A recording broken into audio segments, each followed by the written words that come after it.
Matapos bitayin ng kababayan nating si Jakatia Pawa, isinusulong ng isang grupo na ipagbawal na pagpapadala ng mga OFW sa Kuwait. Narito ang unang balita ni Mark Salazar. Nasubaybayan daw ng migrant rights advocate na si Susan Ople ang kaso ni Jakatia Pawa.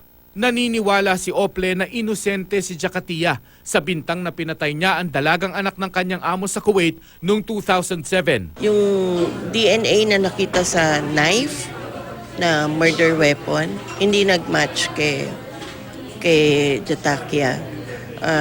Number 2, walang motive. Hindi naman niya kagalit yung dalagang yung anak eh.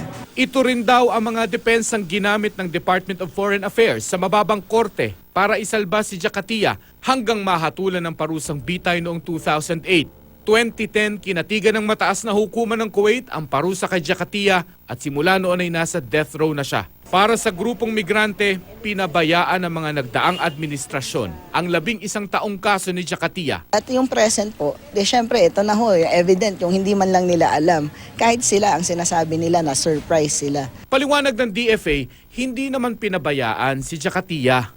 Nagbigay nga raw ng tulong legal, katunayan 2 top caliber law office ang tumulong sa kaso.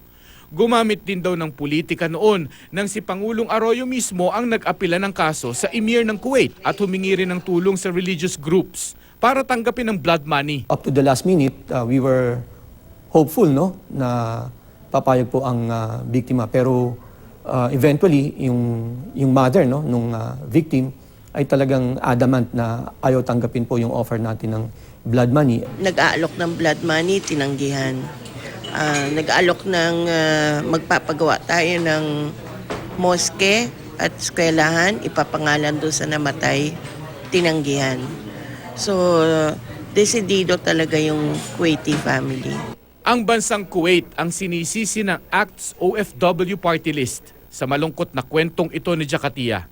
Ang gusto ng partido ay magkaroon ng ban sa pagpapadala ng OFW sa Kuwait. That country is not deserving to receive our workers because of protection measure. Nagtungo naman ang OWA sa Zamboanga del Norte para isentro sa mga anak ni Jakatia ang tulong ng gobyerno. Tiniyak nila ang tulong pinansyal, scholarship para sa 2 anak ni Jakatia at livelihood assistance. Para sa unang balita, Mark Salazar reporting.